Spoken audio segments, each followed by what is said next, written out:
A Year of Flowers 2 is the brand new stamp set by Melanie Menchinger. This stamp set coordinates beautifully with A Year of Flowers, pressed flowers, and many of the basket and frame stamp sets that Melanie has designed. Today on Stamp TV, I'm going to show you a fun way to blend the pressed flowers stamp set with A Year of Flowers 2. This technique can also be done with this new stamp set and the original A Year of Flowers stamp set for a more wispy look. Let me show you the tools and products you're going to need to do this technique. First, you're going to need some ink, and I'm using two of the Gina Designs colors, the Red Hot and the Honey Mustard.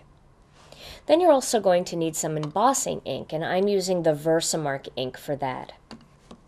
You're going to need some embossing powder, and I'm using the Ranger Superfine Detail Gold Powder. I also have an anti-static pad. This is the Embossing Magic, and this removes static from the surface of your cardstock and also any oils or debris that might be on the cardstock so that the embossing powder only sticks where you want it. I also have a Copic marker, and this one is E07. I have a strip of cardstock here. This is the Gina Designs Sandy Beach cardstock. And I have two stamps. I have one flower from the Pressed Flower stamp set, and that stamp set was done in our deeply etched rubber, and the rubber clings to the acrylic block the same way that our clear stamps do, and you'll see how beautifully this stamps in just a moment. And then I have the A Year of Flowers 2 version of this stamp, which is very sketchy and very light, and this is going to be used on top. So let me show you what you're going to do with this project, this technique. First, open up both ink pads so you have them ready to go at the same time. And then I'm going to start with the pressed flowers. I'm going to start by inking this one up with some of that honey mustard ink and get it nice and inky, and then I'm going to do a technique called rock and roll. And the way you do that is you take the stamp that already has a lighter color ink, and then you take a more vibrant or a deeper color ink, and you just ink up the perimeter of that stamp by kind of rocking and rolling it around, and that adds a little bit of ink just to the edges. So I'm going to stamp that one. You can see how that looks.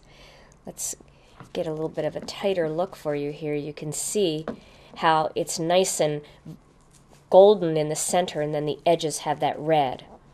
So since I don't have a stamp cleaner, I'll just rub off that excess ink, and I'm going to do the same thing again. I'm going to ink it up using the honey mustard ink, and then taking that red ink pad, I'm going to roll it around just the perimeter and then stamp.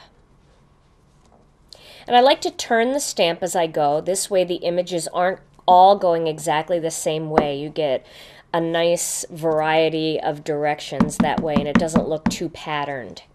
Again, some of the mustard and then the Red Hot down there. And then I just have to do a couple more here to fill in those gaps. And when you use the lighter color first, you don't have to worry too much about transferring the color onto your other ink pad.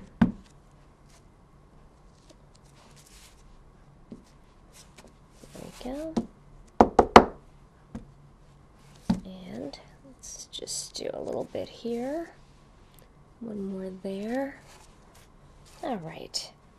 I think I'll do a little bit just on the one edge, so I'll ink up just a little bit of that, and then I'll just rock a little bit on the edge there and do that one, and same on this side, a little bit of the edge,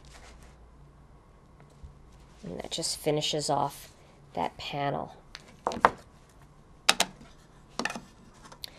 For my next step, I'm going to take the anti-static pad and I'm going to rub that across this piece of cardstock.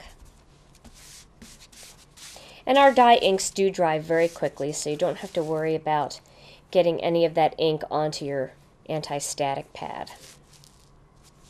So now I'm going to use the sketchy version of this stamp.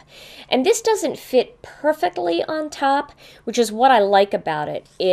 It's a little bit more spatial, so it's going to go outside the lines a little bit, which is really kind of fun, and it gives it that whimsical look that I'm looking for. Now here I just have a little index card. I'm going to fold that in half so I can sprinkle my embossing powder onto it and get it back into the jar easily. So you can be very, very careful and try to line it up really well, or you can be a little bit more haphazard, which is the way I'm going to do it. And just stamp that top image on top there in any direction you want. Kind of like it better that way. Now I'm going to just stamp these bottom flowers here, and then I'm going to add that embossing powder to them and emboss it, and then I'll turn it and do the other remaining 3 up here. So this way I'm not risking burning myself or smearing the embossing powder once I get it into place. So now I'm going to add the embossing powder to those flowers that I've already embossed.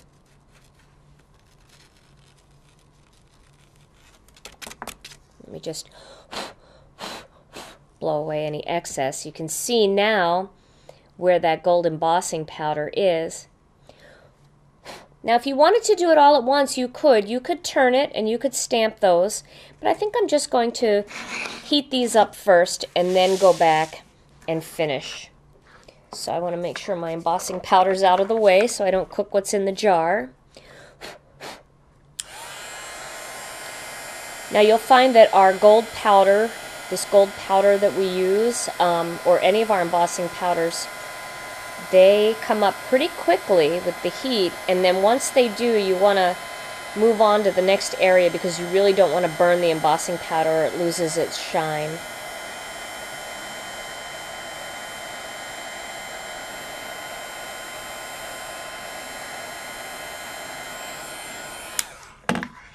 And you can see how pretty this looks. It's got that little bit of shine on top of it. You can see it shimmering there in a pretty line art version of that nice solid pressed flowers. Now, after I do the other side, then I'm going to go back and I will show you this. Let me just get rid of that excess there. Once I would do the other side, and then I want to show you what I'm going to do here. I have this Copic marker, and this is the E07. That's light mahogany. Now, in the centers of all of these flowers of the one that I gold embossed are some little open centers. So I'm just going to color those in using the E07, and that kind of brings attention to the center of those flowers. And because it's a darker marker, it really helps to accentuate the gold. And you can do all of the little centers, even the ones that are going off the edge.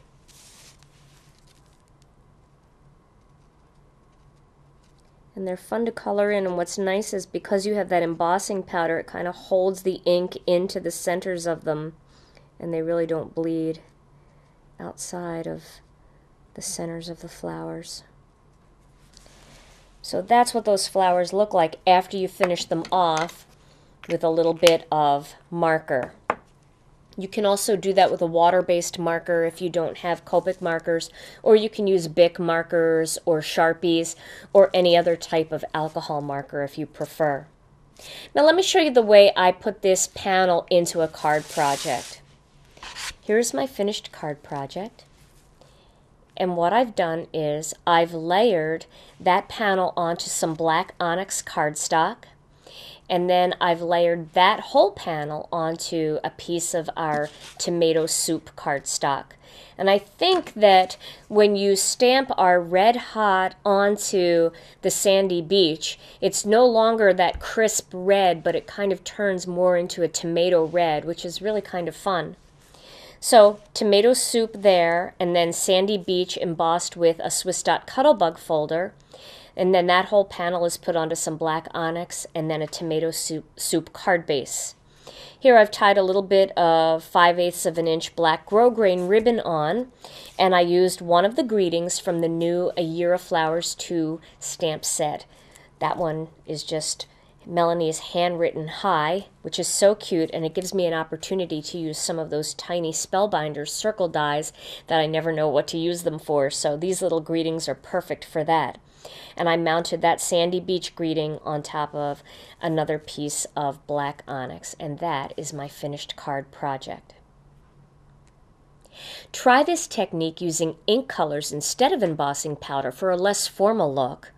Or try using other colors of embossing powder like black, white, silver, or copper for more dazzling options.